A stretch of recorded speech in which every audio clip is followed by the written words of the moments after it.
Congressional correspondent Nancy Cordes, our chief legal correspondent Jan Crawford. Nancy, the campaign reform decision that came down from the court and this blowback from this election in Massachusetts, it hit Capitol Hill like a thunderbolt. It sure did, and it is a great thing for Republicans because they were having a really tough time raising money before this ruling came down. A lot of corporations were feeling a bit nervous about donating to Republicans and going against the majority party in the fall. Now that Scott Brown has won, these companies see, oh, Republicans actually do have a better shot in the fall, and now they have unlimited resources they can spend on defeating them. Scott Brown came to Capitol Hill. You interviewed him out in the corridor. He was greeted like a rock star. He really was. He's definitely the new Republican superstar. Watch out, Sarah Palin. But it's very interesting. He is in many ways a true Republican moderate, New England moderate. He's pro-abortion rights. He thinks that all Americans should get health care coverage.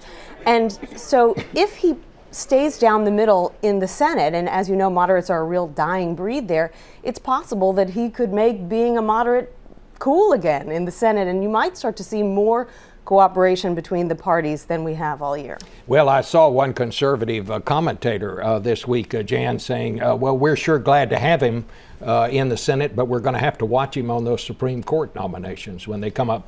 Jan, what do you think the impact of this ruling on campaign finance is going to be? You know, I think it's too soon to really say what the fallout, from this bomb is going to be. But remember, it's not just corporations that can kind of play ball now. It's unions and outside groups. It's the Sierra Club, the National Rifle Association. So, corporations kind of tend to be leery about getting involved in the process. They've got shareholders to answer to. They've got a public that they kind of want to look good in front of. So we may now see, I think in the short term, the rise of some of these outside groups that are already established. Like I said, the Sierra Club, Americans for Responsible Health Care, the National Rifle Association, taking a lot of that money and funneling it into the process while the corporations may kind of stand back and wait a while, let some of those outside groups do it. We were all waiting for this decision. Were you surprised that the court issued a decision that was as broad as it was? No, not at all. Like Senator McCain said, we sat through that argument. You could see the skepticism from the justices. Remember, though, this is not just that we have a new Supreme Court. Moderate Anthony Kennedy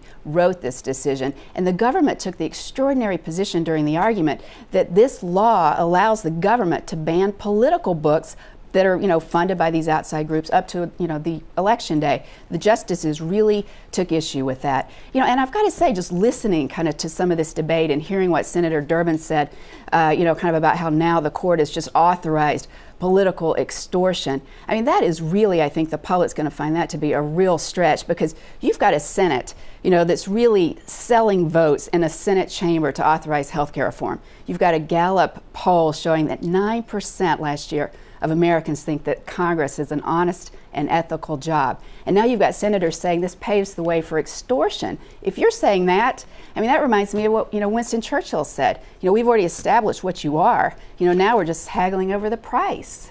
What about this Bernanke? Is he going to be confirmed, Nancy? Well, it's a great question. After this seismic election in Massachusetts, there are a lot of Democrats who are feeling very vulnerable and feeling like they need to take a tough stand on the economy. This would be a very easy way for them to do it, is to go ahead and vote against him. Right now, you've got a small handful of Democrats who are saying they're going to vote against him, a small handful of Republicans. You heard Senator McCain say he's leaning against it. If it stays a handful, he'll be fine. If this snowballs, he could be in trouble. It would be the first time that a president could not get his nomination for Fed Chair passed. What do you think the impact, Jan, of Scott Brown's election was? Well, I think if you looked at the polls, and the Washington Post had a really fascinating poll this weekend, 75% of Scott Brown's voters say they sent him to Washington to work with Democrats and get Republican ideas into legislation. So there's a lesson for Republicans here too. We don't want obstruction. We want to see things get done. And if you look at those polls, the people who voted who voted for Scott Brown say health care was the #1 reason, but not because of the substance. It was because of the backdoor dealings and the lack of bipartisanship. The second reason they gave was because of the way things in Washington aren't working. That's a huge lesson to be learned there. There's a big lesson for President Obama. Get out of the campaign mode, start governing. We don't want to see the confetti falling down right now. We want people to get to work together.